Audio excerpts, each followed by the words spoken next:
Good day. Thanks for joining us on location with Murray and Jeff. Jeff's behind camera. This is episode number 8 with a guest that comes highly recommended by Carol Gass from 97.3. She was our fifth guest, Jeff? Sixth. Okay, and Glen is 8th. Anyways, thank you for coming. So you've come highly recommended. I hear you have lots of stories.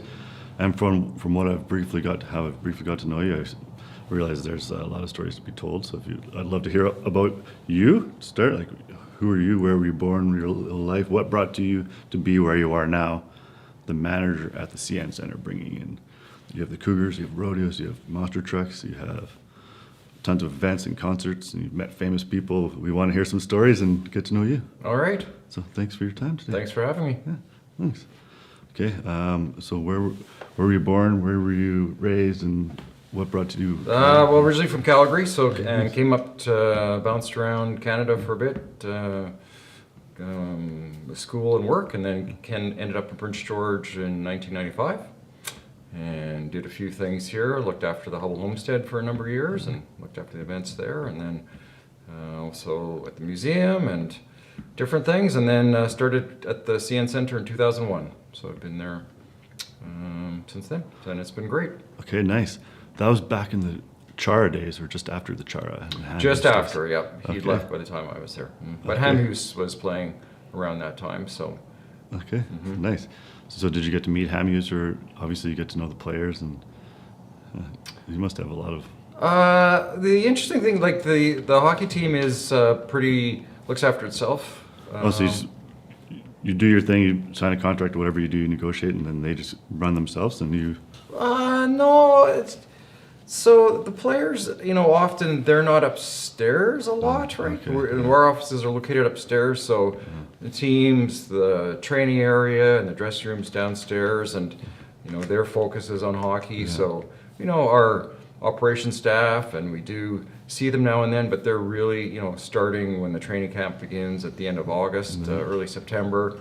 For those young men, their focus is on the hockey, right? Hockey. And to achieve whatever ambitions, goals they have as far as succeeding in the Western Hockey League, and then That's moving great. on to other careers after that, whatever that might be, whether it's still in hockey or doctoring, lawyering, or whatever else Yeah. they decide to go to, or university. Anyway, so they're really focused on the hockey aspect of it. So our paths don't cross that often. Okay, well, we won't focus on hockey then, but... That's fine. No, but as far as the venue goes, hockey's a major part of what we do, right? Yeah, that's great. The Cougars are our main tenant. They are the, for Northern British Columbia, they're the team, I would argue, right? Yeah. Right, they're the prime team, and for the North, our closest competitor obviously is Kamloops, 6 hours away. And So we draw people from all over northern BC to see the hockey games, and we are very privileged for the quality of hockey that they're bringing to the north, and we have some exciting times coming up here with the playoffs. Yeah. Let's start here shortly, and I'm not sure when this will be airing, but we may know what happens by the time this hits the screens. But anyways, yeah, the Prince George Cougars are a very solid organization. They've got great ownership. The management team that they have there, we're very lucky that they're just invested in the community. They strive to do a wonderful job as far as making hockey exciting within Prince George, Northern BC, and they're just great partners. So yeah, we could not be more privileged and fortunate to have the people that we get to work with. That's amazing. So speaking of partners, can you talk about the rodeo? How do you partner with the rodeo, and they run their thing too? So the rodeo right now, so next to the CN Center, we have the outdoor rodeo grounds. And so that's looked after by the BC Northern Exhibition, the BCNE. So they look after that site right now. So we because they're neighbors to ours, and we have things that happen simultaneously that we work together with that. So they kind of manage the various rodeo parts out there. But we have had rodeo in the CN Center. So the last time we In the had CN Center, okay, in the CN inside. Center. So we had West of the Rockies Pro Rodeo in 2006, 7 and 8. Wow, so you bring in dirt and you set it all up? The whole deal, yep. Wow, okay. So we did that 3 times, and then we also had at least 2 or 3 bull riding events. Nice. Just particular bull riding. And then also there were some amateur rodeos as well. So Okay. we've had rodeo inside, and they're awesome events. Nice. What kind of events do you have in there? In the CN Center? Yeah, when it comes to the rodeo. Oh, for that, Yeah. we would have, everything. The Okay. 6 major ones, steer wrestling, tie-down roping, saddle bronc, bareback, bull riding, possibly team roping as well, and of course barrel racing. Okay. Wow, that's entertaining. And then bull riding. But the trick is, like with any rodeo event, is the dirt, right? Whether it's outdoors or indoors, the trick is making sure that, particularly for the barrel racing, that you have the right consistency of dirt. So it doesn't slip or whatever. Correct. Okay. Wow, that's entertaining. And then you bring in monster trucks as well. That's another event that Jeff loves. We have brought monster trucks in a number of times. So the last time they were on dirt, I believe, was in 2008.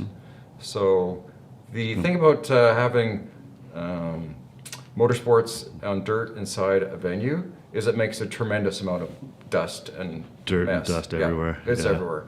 It's pervades the building. It gets up into your catwalks. It gets up for us. Gets up into your jumbotron, your score Oh, wow. clock systems, your filters for the building. So it's a lot of work after the fact. Yeah, a lot of work after Yeah. the fact. So we have been, I would say, slightly apprehensive about doing fair enough. dirt events because of the cost and the amount of work that it takes to get the building back in shape from where it was Yeah. prior to the dirt. So the monster truck events that we have done most recently have been on concrete. Okay. So we do them in the Outdoors? No, inside. Oh, okay. The spring or summertime when our ice has been removed. So then we bring the monster trucks inside, and so that you still have a great event, Yeah. but you don't have to worry about the dirt. Yeah, that's So- nice. Okay. But they flip, right? We've had monster trucks, even though they're on concrete, that they flip up on their side and skid across their concrete, or That's entertaining. yeah. And our team's very good because if you come in and see the event afterwards, part of the event, of course, is of the smashing of the cars. So the trucks go up and they bring in these wrecked cars and they smash on top of the cars, and then steel, glass, plastic goes flying Everywhere. everywhere. We do put the people who do the events are really good about putting some tires underneath those vehicles, plus plywood as well. So it takes the hit a bit. It takes the hit, but stuff goes smashing Still everywhere. such a mess. And then the trucks will go around, do 360s, spins, and they just leave rubber all over the concrete. So it does take some time to clean up the floor anyways, even if you're not on dirt for a monster truck show. I can imagine. So concerts would probably be a better fit. Well, it's all good fits. Yeah. It's just different. These buildings like ours are designed to host a multitude of different events, whether that's concerts, trade shows, hockey games. The one thing people may not realize about the CN Center is that when it was built, kind of a unique feature of it, it was designed to be able to expand from NHL-sized ice, which is 85 feet wide, to Olympic-sized feet, 100 feet wide. Really? Okay, I didn't know that. So So you could host Olympics. we could host Olympic Games, or Olympic speed skating events. The trick is to do that in our facility, we have to take out half of the building's lower concourse bleachers and move them outside. So you actually lose quite a bit of seating to do that. And the other thing that it's a bit of a design happenstance of it is because if you do move the rink boards out and then put the glass up, just the perspective of the people sitting next to the boards, you can't see the whole field of play. So it is a great idea, innovative, but we've only done it a few times, and those were specifically for indoor speed skate events, short track speed skating. So you could host that. That's cool. So we've done that, but the limitations that building, because that's probably been over 15 years since we most recently did that, just were proven that it's not really a cost-effective or, as far as the spectators, a good experience. Yeah. However, since then, the Kin 1 arena was redeveloped for It's the nice, Canada Winter yeah. Games, and that building stays throughout the winter at Olympic sized, at 100 feet wide. Oh, it does. Okay. So that's why the local regional speed skating clubs prefer to skate on that. So that's kind of their home rink. They train there. Yep. Oh, that's and cool. then recently we've had some national and provincial championships this past winter, which have been really well received because Prince George has great ice. The facility is fantastic for hosting those events and is at the Olympic size. So Amazing. How many rinks do you have in it? there's 4 rinks at the Exhibition Park complex. So the main one, then Kin 1, 2, 3? Kin 1, 2, 3, correct. Nice. And then you host youth and adult hockey. I guess. Correct. So we host Males, all women's? kinds of different, Yeah. there's all different levels of hockey. Prince George should be really pleased with the forethought that went into building that facility. We get all kinds of tournament organizers, event organizers keen on bringing events to Exhibition Park because of that 4-rink facility, the large rink, smaller rinks. So for example, when we hosted the World Women's Curling Championship in 2022, the ability to have the field of play, the tournament happening in the CN Center, and then the patch where the party was, really right next door to each other, Okay. was a tremendous success because often in some of the other cities that the tournaments go to, the Briar, the Scotties, right, they have to have curling takes place in one place and then it's either a long walk or a drive to where the patch is. So And here Prince they George park, is- lots of parking. lots of parking and Nice. they're right next door to each other. That sounds like a great event. Yeah, it's fantastic. Yeah. Can you speak about some of your favorite events? The first ones that come to mind? You've had so many over the years. Yeah, I've been very privileged to see all kinds of things come through northern BC. Some of my favorites. Well, Jerry Seinfeld was. Oh, yeah. He was amazing. It was remarkable that he came to Prince George. Did you get to meet him? Very briefly. Yeah. I did. He kind of passed through on his way from basically the stage to his vehicle waiting inside to going on, and it was literally he jumped in his vehicle and was driven straight to the airport and jumped on a plane and away he Wow. went. So Wow. I wasn't here very long. It must have been cool to see in person. Yeah, as we are, that's arguably one of the most famous comedians on the planet. Yeah, and ever. Here he is in Little Prince George. So yeah, that was a great one. As I mentioned, the World Women's Curling Championship was a highlight. That's a big one. Because it was canceled for COVID, just a day before it was supposed to begin, and so we had to, backtrack from that, and then we had to deal with the COVID, of course, and then to be able to host it a couple years later was a great, source of, I think, pride and satisfaction for all of us who worked at the venue, because to go through the disappointment of not seeing it happen and then being With able to put it COVID. on. I guess there wasn't much you could do during COVID. Nope. Yeah. It hit the event a tough business one. still, and it's still the repercussions of COVID continue to be felt throughout the live event business. Yeah, I can imagine. Ooh. How about some concerts? You've seen some concerts along the way. Yeah, I'm not a great person to talk about seeing the concerts because often I'm in the office It's late. selling the shows, or the finances of the events need to be wrapped up before the show ends. So that's my Wow. job, is to Okay. try to get that all taken care of before the band gets on the buses and heads down the road. Yeah, you're the executive side. I guess you have your hosts. Yeah, there we've got ushers and ticket takers and guest services people throughout the building. So I don't get to see them very often, but over the years, in fact, one band that came through many years ago, the Rankin family, Yeah. they had a show, and just within the week or so before that they came through, they'd had a death in the family. And so the family, that was kind of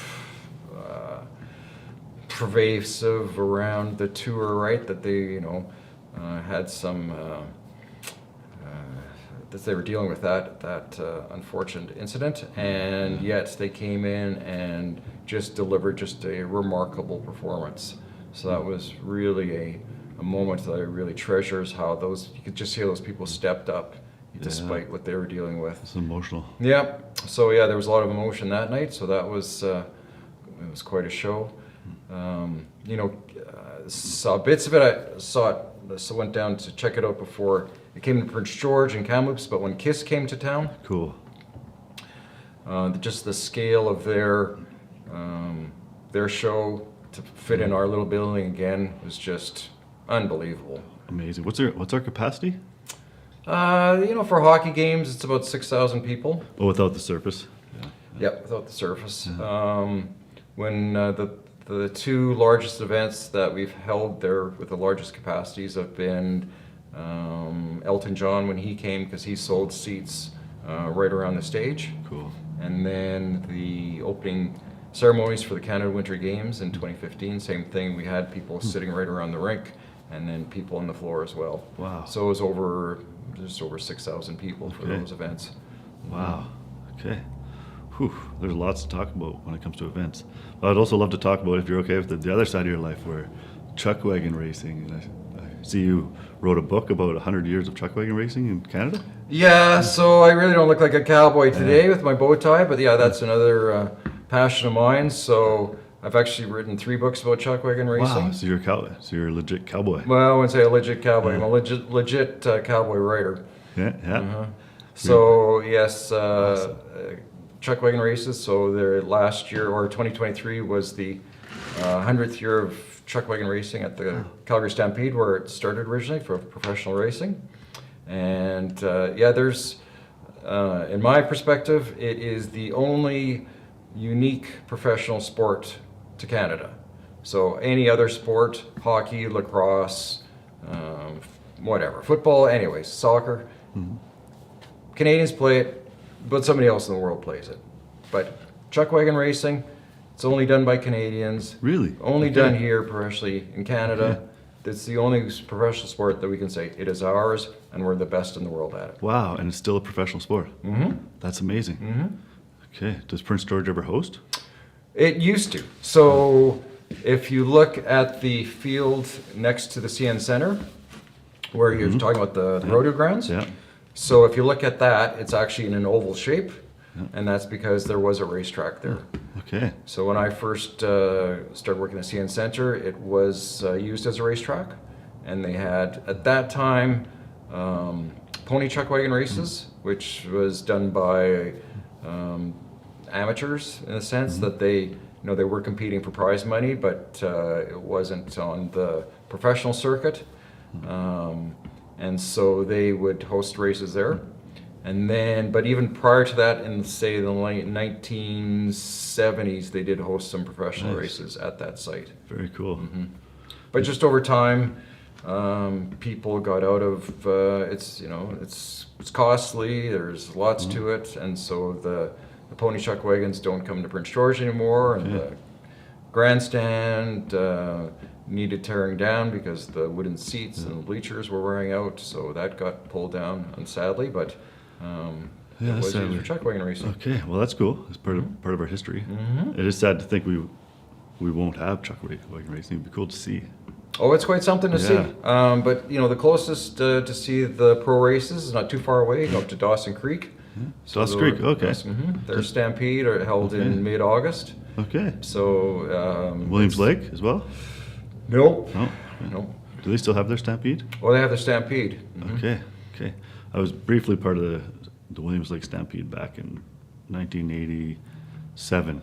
I went with Jim Hamilton. He was an old cowboy too. Yeah. Do you know Jim Hamilton? No. No. Okay. He rode horses without a saddle, maybe both, but he was like Bronco or whatever it's called. Anyway, so I have a brief experience. I rode sheep in the rodeo. I got a little trophy because I made it my 8 seconds. So I loved it. I wanted to be a cowboy, but he broke his back so many times. And he broke his legs. So it hurt him a lot. So my mom talked me out of it because of that. Like, I want to be a cowboy. And I saw him I came into the beer stands with him, or into the beer garden, and there was a little tuffle. And somebody like fell against me, and then anyways, he was a real man about it.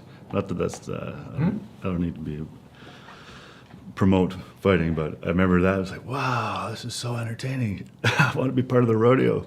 And just from what I saw from a young kid's perspective, I'm sure there's so many stories that you have. I'm sure you've been to a lot of rodeos. Yeah. Nice. Yeah, well, I often go to the Calgary Stampede. Calgary Stampede. So that's where chuck wagon racing professionally started, and it's really? still the biggest show in the world. Wow. So can chuck wagon racers focus on that? They don't have to have their side jobs and stuff? Oh, typically they have to have a side job because it's such a costly thing to do. I guess a career that allows for that. They usually have a career that they can work about 6 months of the year, and then the other 6 months that they're training the horses. Spring training for many of those guys will start here in the next week or two. Okay. And then they train for about 2 months. And then at the end of May, early June, the first races start up in Grand Prairie. Okay. And then they carry on from there. Cool. So they just train their horses and they just race. Train the horses racing.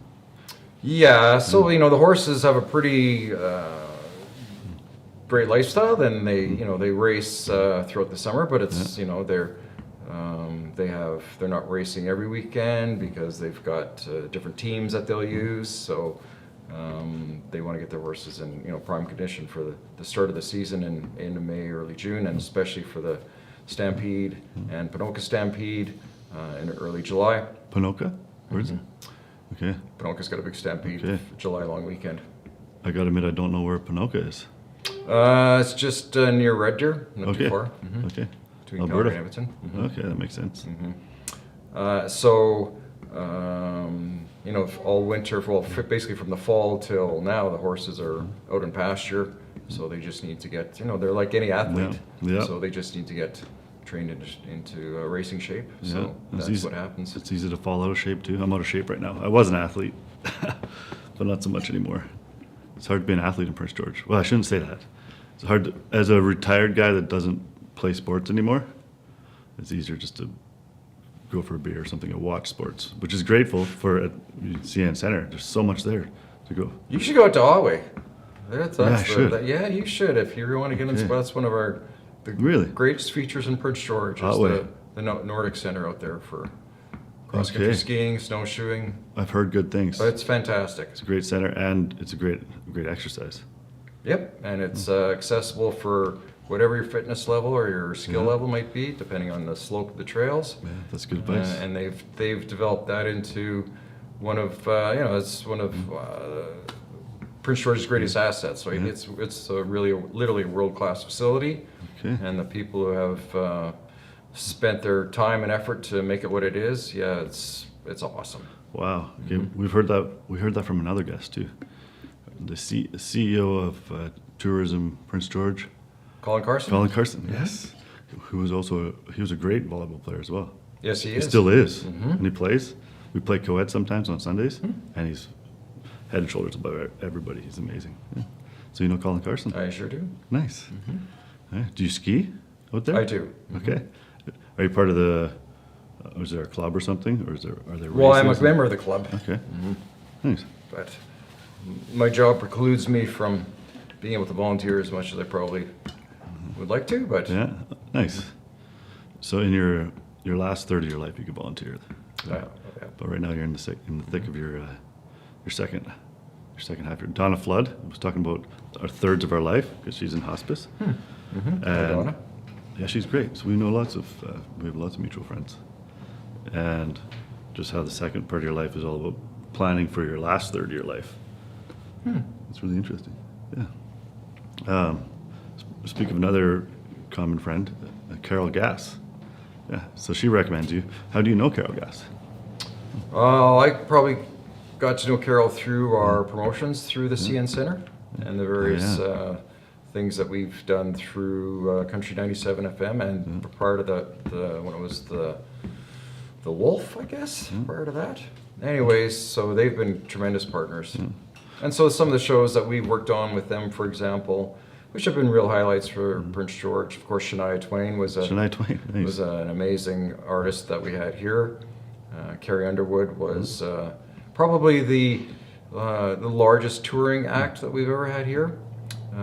So she brought over 13 trucks for her show. Wow. Okay. So her setup was a performance that could easily fill up a venue like the Saddledome in Calgary or Rogers or Rogers whatever. Band. Anyways, any major 20,000 seat arena, and we managed to pack it into our venue. So for example, Nice. usually the tours come and we use our stage, but Carrie, they brought their own stage, which I think was 6 feet high and designed so that she could go underneath it and move around and pop up in different places. And then at one part during the show, see. part of the stage separated from itself, was lifted up into the air, and then came out over top the audience. So, Neat. essentially floated. Yeah. Was over she top on? everybody. She was on the She was stage on it with a couple singing? of other musicians. Yeah. Mhm. Cool. So that was just That's entertaining. Oh yeah, huge setup. So Carol's helped us out with that, and then lots of. There's been Dirk Bentley, Brad Paisley. Yeah. The one thing about I would say about the CN Center is that it's compared to other venues of its size, it's probably punched above its weight. Part of that's Like been the support that we've got from people in Prince George as far as buying tickets and Yeah. coming from all over the north to, we will see people come to our shows from Haida Gwaii. So they'll take the 6-hour ferry ride and then the 9-hour drive to come see shows here in Prince George. Of course, it's the easiest place for them to drive to without getting on a plane. Yeah. We're lucky to have the CN Center here. To be able to see that. Yep. Yeah. Yeah, 'cause I was born and raised here, and just when they built that in 95 or something. Correct. Like It that? opened in Oh, nice. 95. It'll be our 30th birthday Nice. this year. Okay, and then the Cougars came, and then Chara came with Ham Hughes and those boys. That was just a big part of my childhood, even though I didn't play hockey anymore. But just the community aspect of it. I don't go to hockey games anymore, which I should, and I will, Yes, you should. because they're doing well, I hear, this year. They're doing terrific. Yeah, nice. Okay, so they're terrific going into playoffs, which are coming up fairly soon. Yeah. Okay, I don't know the details, but nice. Whew, lots to happen. When's the next curling event? Is there a curling event or anything? 'Cause I would love to see a bonspiel sometime. There will be another curling event, just not sure when. Okay, I think our ultimate goal would be to host the Brier one day, the Nice. men's Canadian Championship. It was just hosted in Kelowna this past March. Great success down there, judging by looking at how full the audience was for the games. So. Yeah, and the city was just packed full of people too. I was there that weekend. It was hard to find. We had to park far away to get downtown. Yeah. Yeah. So we're hopeful that down the road that could be one event that we host. I think also we could host the World Women's Curling Championship again. We could host the World Men's Curling Championship. The only probably stumbling block with that particular event is it takes place later in April. So it happens kind of right in the middle of potential Western Hockey League playoffs. So that's a lot. That's a problem. Yeah. So that's a bit of a hurdle for us wanting to host that event. And then we could host the Scotties again, the Nice. Women's Canadian Championship. So I think that's something that we might take a look at down the road here. Okay. Was that 2022, the championships, the Scotties? So last time the Scotties were in Prince George were in 2000. Oh, so wait. Okay, 22 years prior. Okay. So as 22 was the World Women's Curling Championship. So we had teams from 13 teams from all over the world, including Canada. Yeah. Wow. Okay. The revenue alone, the business that you bring to Prince George with these events must be huge. I wonder if it's ever been added up. I guess it's hard. It's impossible to track. Yeah, but- so there's different reporting mechanisms that people in the sport tourism business have developed. We have done this before, so you set up people to interview fans who come to the game, or whatever event they are. Yeah. And then they kind of take down, where they're staying, where they're from, kind of get an approximate value of how much they're spending in the city every day. And then they just kind of develop these, there's different reporting mechanisms that have been created to kind of, based on the information that's gathered, that you can create, the economic impact statements. So you're right. Yeah. That it's been a significant impact. Yeah. For example, last year we hosted Ice Cube in April, and we had 5,000 people. It was a packed building for that. And I was just out front talking to our guests as they were coming in and asking them where they're from. And there was people who'd come down from Whitehorse. There was people who'd come up from or down from Dease Lake up in the northwest corner of the province. All kinds of people who come up from out west, Terrace, Rupert. Oh, wow. New Ionch, all those places out there. So, and also even from Williams Lake, they really came from all over the place. Because they'd have to go a lot further to see him and people like him. Yep. Yeah. So an event like that, it is. In fact, that was for the first time we tried also doing a train. So we contacted Via Rail and worked with Colin Carson at Tourism PG. He's a beauty. Yep. Yeah. And worked with our colleagues out at CFNR, the radio station based out of Terrace. Okay. And so they had their morning show personality. She was the host on the train, and cool. It was like the Ice Cube train coming from.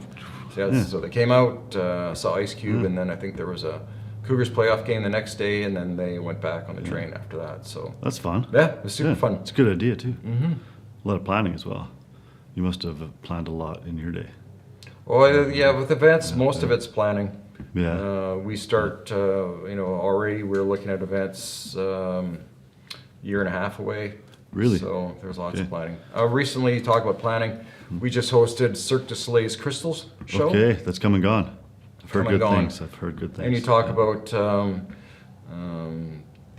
of the wonderful things that have come through Prince George. The Cirque du Soleil shows are some of the highlights for our venue and for our community. They're just truly world-class shows. Like the last show that came had 20 trucks worth of gear, and amazingly, they fit all that gear into our building. So it's upstairs and downstairs. Our building is just packed with either travel cases or gear or wardrobe or washer dryers. So for example, they brought, I think it was 5 washing machines and 3 dryers that we had. The building was open throughout the night, and people were coming. Some of the truck drivers who were out in our parking lot in their cabs were coming in and doing their laundry in the middle of the night.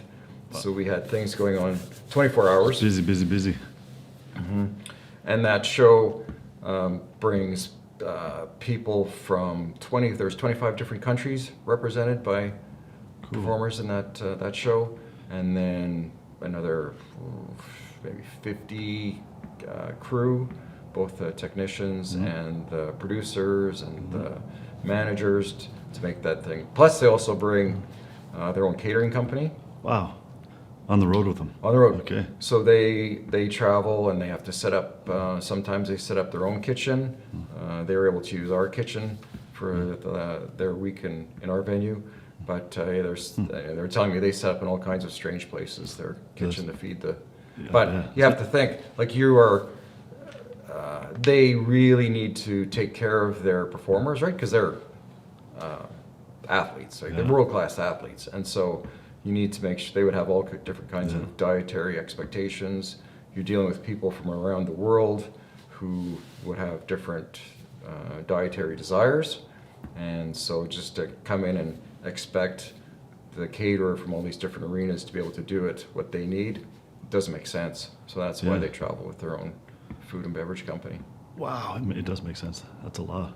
So like with that, as far as just handling the preparation of that, they've got to order their food in advance, and that arrives just on the kind of the day before that things kind of get loading in, and so that's all got to get looked after. Wow, Lots of Yeah. logistics. So many logistics to make those shows happen. People are like, oh, well, yeah, you know. Sometimes, yeah, I've seen Cirque du Soleil before, but there's not a real appreciation for the planning, like you mentioned, the logistics, all the work that actually goes into making that show actually come to Prince George and be in Prince George and then put on their show. That show, for example, had been over in Kuwait, had gone through Europe, was down in Brazil. They were telling me that in Sao Paulo, Brazil, Cirque du Soleil had purchased a temporary arena. So they shipped that down from A temporary arena. Yeah. Okay. That's and they're saying they're saying looking at how the show fit into our venue, it's kind of looked how it did for their show in Brazil. So they'd ship down this arena down to Brazil, set it up for 3 months, and play the show there. Massive budget. For 3 months, they could Yeah. sell tickets. Yeah. I guess there's so many people. How many nights did it play here? Did they play? It was 6 performances here. Perform here? 6. Okay. So a couple, 2 on the Saturdays and Sundays. So Yeah. Thursday, Friday, and 2 on Saturday and Sunday. So Prince George probably supported it. Probably sold it out. Prince George and area plus. yeah, people. I think it was on the. I forget which nights. Friday night there was a coach that had come from Smithers, full of people. Cool. They'd pooled their resources together and rented a coach and came out, saw Neat. the show, and then stayed at a local hotel and That's a were good way headed to do back it. home the next day. Yeah, it was awesome. Yeah. Cool. Well, cheers. Thank you. Cheers. Thank you very much. It's interesting to think how many stories you must have. Did you know any of the stories about any of the riders? So, like, what people ask for, mostly musicians, before the show, or what they want to make. Yeah, so I often see the riders because we have to work out the food requests or dressing room requests with our food and beverage partners, and then some of our operations staff have to set up. I mean, one of the, I guess, the strangest kind of room request that we received was from Marilyn Manson. That's not a surprise, yeah. Yeah, no surprise there. He wanted his room all black. So the whole room black. So we had to, using our pipe and drape and whatever, we had to make the ceiling black, the walls black, everything black. Okay. Bathroom black, there's pipe and drape everywhere. So you did it for him. Oh yeah, I did it for him. Yeah. Yeah. Okay. Yeah. So that was one of the oddest things. The story goes about, was it the Rolling Stones or Van Halen and their brown M&Ms? But basically they put that in there to try to make sure that they knew, you probably know this, but just so that people actually read what they were hoping for, right? Yeah, They didn't really yeah. care about the M&Ms, but really they just wanted to make sure that the requests that they're the really important things were being looked after. So that's That's why true. they threw in that bait. Yeah. I'm sure some people would do it too. Pull out the brown M&Ms. Yeah. But, they're- we've got, there's all different, everybody, they're people, right? And we're all quirky. We all have these different things we like and don't Yeah. like. And because they're on the road, the CN Center, why it's an amazing facility. It's just, for all those people on the road, it's just another basement with concrete and steel and fluorescent lighting. And, it's not, we're an older building, so compared to some of the newer venues that are, like Edmonton's, that's got really, some features there that really enhance the experience of being in their building. Is that the new Oilers Stadium? Yeah, I've never been there. But, We don't have that, right? So we have to, just do what we can to make their experience a good one. And part of that is making sure that the rider expectations are met completely, and the food and beverage quality is good, so that, meals are an important part of people's days. And if that quality's there, and, anything that they request that we get right away. I would say that's one of the strengths of our venue, is that both our operations staff, our food and beverage staff, our box office staff, our security and usher staff believe in trying to deliver the best experience as possible. And if we try to say yes, and if there's issues they think need to get resolved, that we will do it as promptly and as capably as we can. And so that's the hospitality that we offer at the CN Center is one of our strengths, because it's not people take a lot of effort to get to Prince George. It's not an easy place to get to, and so they really are our guests, and we just want to treat them as if they're coming to our house, Yeah. their home, right? Wow. And so that's really important for us all. Yeah, well, the community is lucky to have you. That's cool. So it creates more revenue for the city itself, but also people who live here. It creates jobs. It must have a lot of jobs. Yeah, for sure it creates jobs, right? Yeah. There's jobs for all the people who work in the concessions, Yeah. people who, look after the people in our suite level. There's jobs Oh, yeah, for suite. people who run the Zambonis and clean the building and do the guest services and the security and the box office staff. The and planning and hockey the staff. organizing. Yeah, it's a lot. Yeah, there's lots Yeah, of neat. implications for it. So Yeah. it's the people who had the vision 30 years ago to build the facility and bring Western Hockey League to Prince George, and Thankfully. and I think they would be quite pleased with what their vision has meant for the city of Prince George in northern British Columbia. Yeah. Well, it's pretty cool. And there must be a lot of upcoming events. I guess you speak of a year and a half in advance. You're planning and organizing and thinking of. Yeah, always. Coming up into this year, we've got Backman Turner Overdrive with April 1 and Headpins coming in April. We've got the Nitty Gritty Dirt Band Nice. on their farewell tour in May. We have been very fortunate to host the Northern Fan Con. Okay. So yeah. With Norm Coyne? with Norm That's Coyne. another mutual contact too? Okay. So that, to Norm's credit, Yeah. he continues to bring that event to Prince George. Yeah, good for him. And it's done a lot for, the regional film industry. Yeah. It's given, it's just been people in the cosplay, the artists. It's just been a really tremendous event. I think it's underappreciated. That is actually one of my favorite events each year, because it Nice. brings together a group of people that really don't have another place to come together as a community. And FanCon does that year after year.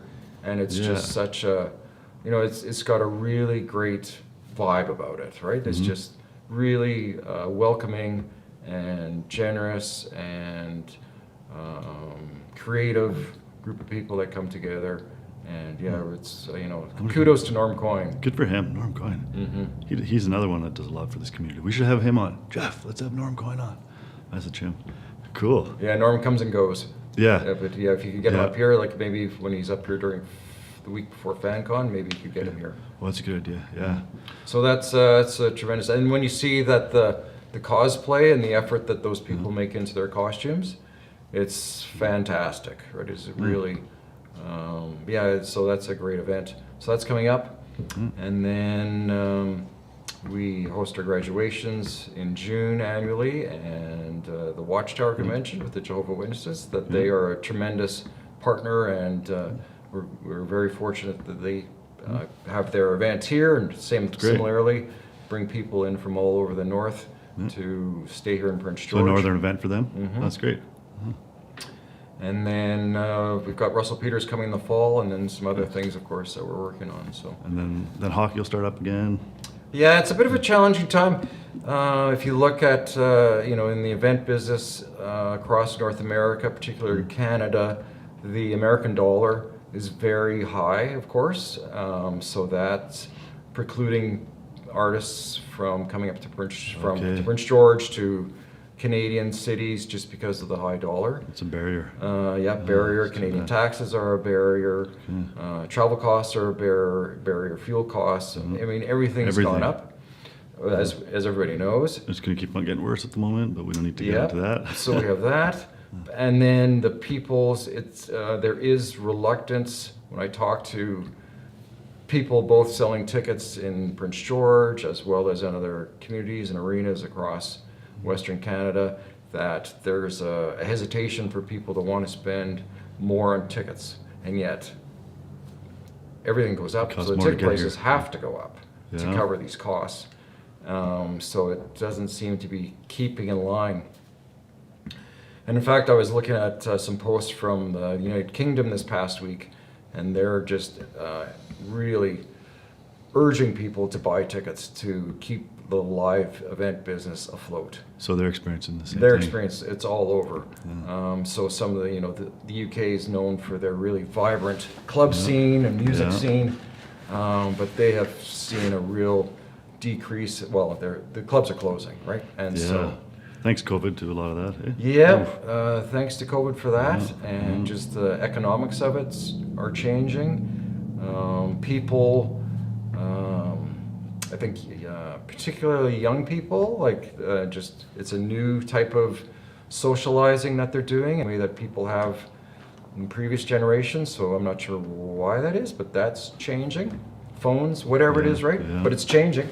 Video games as well, probably. Yep. It's part of it. So, even look in Prince George, right, how many nightclubs and clubs are there, right? That's not what it used to be years ago. So that's evolving. They want to go to these, people want to go to these super concerts like Taylor Swift, or recently like the stadium shows the last few years have been very successful. With Taylor Swift? Yeah, Taylor Swift obviously, Yeah. but Rolling Stones last year, Nice. AC/DC's coming up next month in Vancouver. Bigger show, and Bruce Springsteen, right? He's playing major venues, and so people are making decisions to go see these lifetime type shows in other venues besides Prince George. Yep. And then there's even Makes another sense, one's all coming that. up is Morgan Wallen, so that's another stadium show, Vancouver. right? Yeah. And his ticket prices are, I don't know, $400 or $500 a pop. Wow, he's huge now. Oh, huge. Yeah. So, but people say that, well, that's what I'm doing, right? So they make decisions to support those shows and check them out, but then they don't have the budget to go to 2 or 3 shows Local. in Prince George. Yeah. Because they've, fair enough, that's what they want to Yeah. do. They want to be part of that. Yeah. But it's impacting venues like ours across Canada. So. And beyond, apparently. Yeah. Okay, that's a lot. And the thing also with Canada too is that the types of bands that could play in in venues like ours and bring in 2, 3, 4, 5,000 people, that has changed. So, for example, we do have Backman Turner Overdrive, but I would argue probably this will be the last time that we see them ever in our building. Why is that? He's just age, right? Oh, okay. People are dying, right? They're aging out. Yeah. So classic rock groups like that, they are just ending their careers. Yeah. Group like Tragically Hip, right? No longer touring, and there's been no real band to replace them in Canada that could sell 4,000 tickets for a Canadian rock band. Like, so that's band too, like Headley. They would come through every 2 or 3 years, sell 3,000 tickets or so, and of course they're not playing anymore. But there's been no replacement for them. So the lack of kind of Canadian talent being developed to play venues like ours is concerning. Yeah. There's a vacuum there. Yeah. But people, I think partly because of the way people are listening to music, where they it's can. not so wide.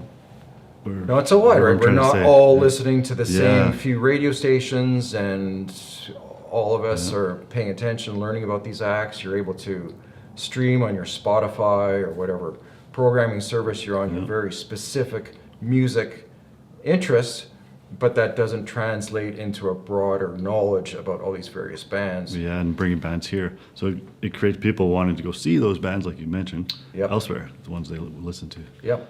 That makes sense. So that's just a development, but it is impacting the live event scene across Canada. Okay, wow. That's hard to get bands like AC/DC. Obviously, you can't get a Yeah, band AC/DC, like that. I mean, that's a good one too. But I mean, how many years does that band have left, right? Yeah. Not many. Oh, yeah, true that. So once that band, finishes their touring cycle and touring life, the Stones too, right? Yeah. Will they ever, or you never know with those guys because they just seem to be ageless. But there's going to be a time when they can't play anymore. So, there's just going to be this, who is going to replace those acts to pull people in? I like to think Coulter Wall. Yeah. Coulter Wall. Funny you say that, but then he had to. He was supposed to be playing some dates, right? And then he In Prince George.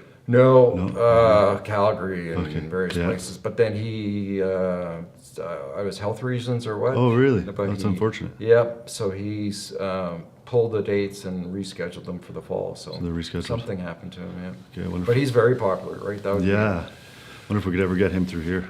Yeah, maybe. He seems very, very choosy about the dates he plays. But he'd be I guess great. why not? Yeah, he would be great. So him. Also. Okay. Do you sing or play yourself? I don't. No? Nope. I don't have those talents. No. Yeah. My talent is helping put on the shows. Yeah, fair enough. Do you have any thoughts of any bands that you want to see here that you haven't had here yet? Or do you have... Oh, I'd have to give that a bit of thought. Yeah, there would Sort be of put some. you on the spot.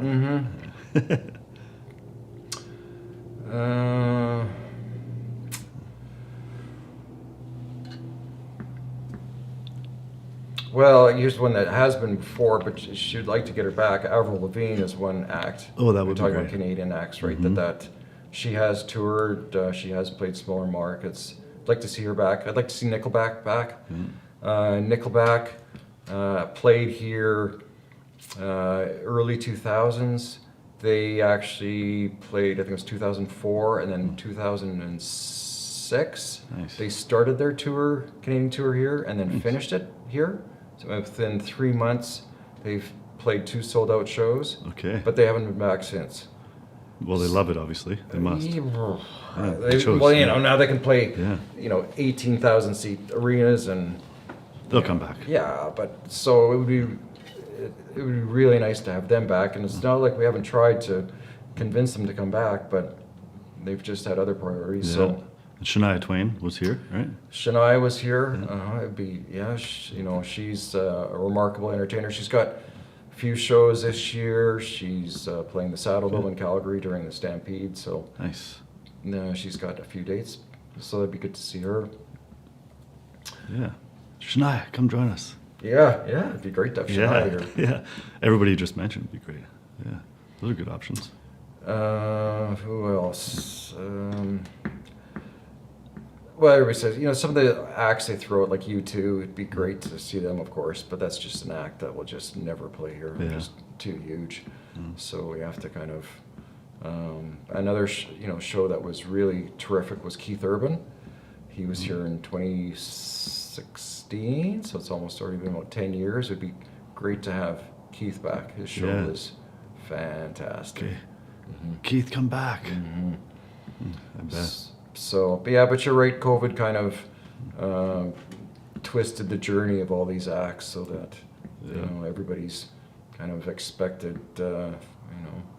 return to markets like ours, and touring in markets like ours just kind of it's been disrupted. So. Yeah. There's so much talent, musical talent, out of Vancouver. It'd be nice if we could promote them more somehow in Prince George and then just. Speaking of Vancouver, that's what we should. We've tried, we haven't yet, but Michael Bublé. Oh, Bublé. Is he from Vancouver? I should know that. Yep. Okay. Nice. So we'd really like to see him here. Okay. So that, if you actually ask for a Canadian act or an act that I would like to see come to Prince George, it would be Michael Bublé. Michael Bublé. He's actually hosting the Junos here in Vancouver just the next end of March here, but Really? Okay. Yeah. So he's still doing well for himself. Oh, he's doing very well for himself. Amazing voice. Yeah. Nice. Lots of Canadian singers, musicians. Okay. And Shawn Mendes, be good to get him. Bieber, be good to get him here. Yeah. Just whenever they decide that they want to go across Canada and hit all these, but who knows, right? Maybe with all this political disruption that we're seeing these days, maybe that'll carry on for another few years, and these Canadian acts will say, maybe it is time for me to Tour tour across Canada and play the major cities plus smaller ones like ours, and Maybe you're right. Yeah, there could I be. hope so. Would help local venues too. Help Yep. help the musicians. Yeah, and I think those type of tours will be, I think they probably will happen, will be very well received, right? People will respond to them if the artists go out with the right intentions and communicate that to people. I think that people will support them for sure. Agreed. So I believe everybody mentioned is going to come to Prince George. I hope. It's nice to believe that too. But over the next maybe decade or so, do you plan to retire with CN? Oh, I don't know about that. Yeah, It's still yeah. lots of fun. Yeah, I it's guess, yeah. the work of the job I have is I consider it a very privileged job. Yeah. To be able to have brought a lot of joy to people's lives. And still more to come. Yeah, it's there's varying careers that people have different abilities to make a positive impact on people's lives.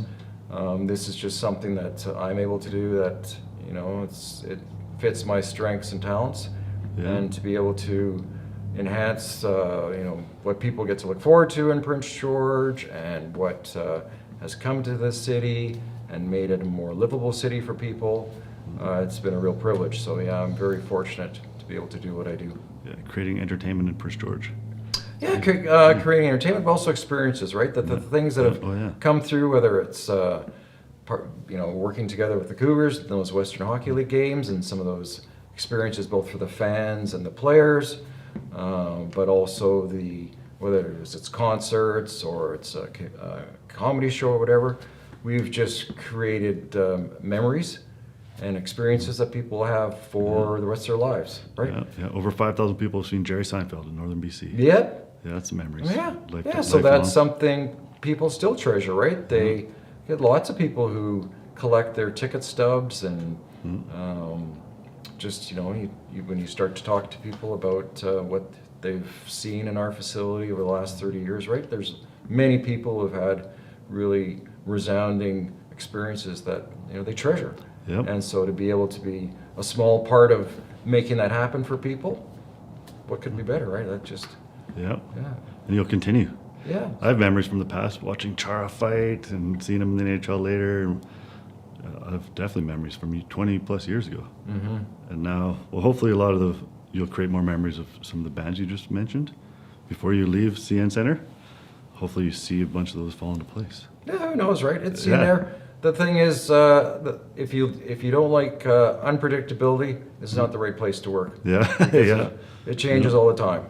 Yeah, it's not a 9 to 5. No. That's for sure. And lots of problem solving. Yeah. Putting out fires all the time. Yeah. Under the unpredictability of live events. Like we've had situations, right, where Buck Cherry many years ago was coming up here for a date after they were played down in Vancouver, and I wake up in the morning and hear that there's a forest fire taking place, and so the highway's closed.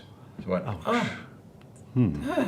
How do you work around that? Makes a difference for us, what we're trying to do. So, right, as soon as you wake up, you're trying to problem solve how to get the band up here and, the band. Oh, the I band see. Oh, was yeah. going, yep. How do you get the bus around the fire? So that just takes extra time.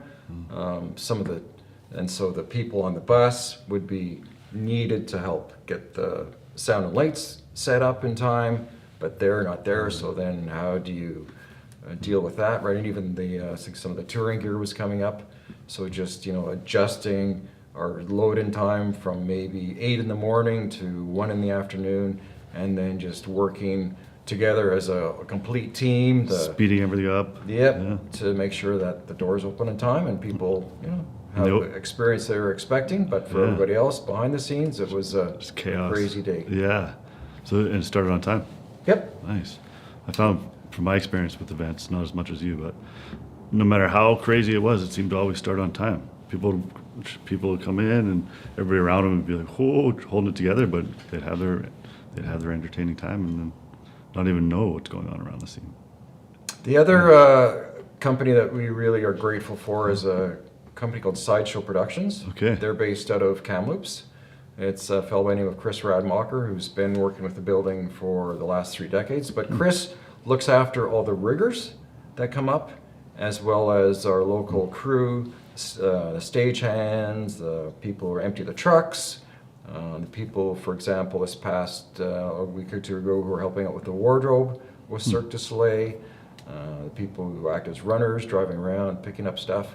Okay. Anyways, Chris has been an invaluable partner to the Chris, CN Center. okay.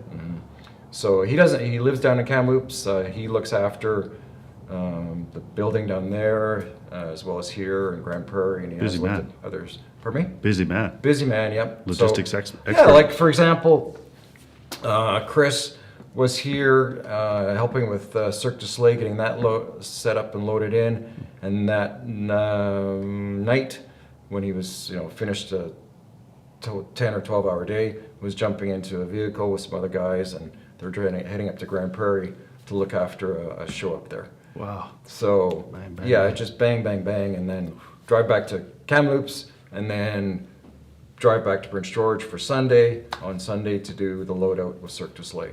Oh, wow. So they've been in all kinds of weather. I know they've hit a deer, they've come off the road. One time we had a circus coming from, it's called Cirque Sublime. Cirque Sublime. They played, it was kind of like a Cirque du Soleil, a mini version kind of thing. So they played a show this was before we'd held a Cirque du Soleil show. They played a show in Grand Prairie, and then we're driving overnight to Prince George, and overnight the truck went off the road due to icy conditions between here and Grand Prairie. It's hard to set up when it's on the side of the road. Yeah, it's hard, and so ultimately the truck driver had to get his head stitched up, and that was the most serious injury. That's Thankfully, we had a day off from the next day we had the day free, so we could still do the show. But Chris and his crew drove up the highway, and then we got another truck and trailer set up, which met the truck next to the highway, and they unloaded everything in the snow, Wow. put it back in the truck that we sent Wow. up there, and brought everything down, put it all back up, and the show happened the That's next amazing. day. That was amazing. Yeah. So, and these are guys like the riggers who are hanging like when you come to the CN Center for the shows, you'll see all the speakers hanging and the lights, and like with that Cirque du Soleil show, there was 100 points created so they could hang their motors down from that. The Come From Away show, which we held, the Broadway show, which happened last October. Same thing, was about 80 points on a very constricted space above the stage, and these riggers are up there in our rafters, climbing around like That's crazy. acrobats, getting this stuff hung. And you don't see them when you come into the show, but they are an integral part of what we do. They work hard. Oh yeah, and they are just, as I mentioned, they're so committed to their craft and helping us out to put on the shows that they go up on time. That I just can't thank Chris Radmacher and his crew enough. Chris Redmacher and his crew. And the riggers. That's like grips in TV film commercials. I've seen them. You've all weather too. Wow, it's impressive. Okay. Well, I would love to hear more stories, but our hour is up. All right. Yeah, Well, Glenn, that was a quick hour. Yeah, Glenn, for me too, and entertaining. Thank you. Pleasure again.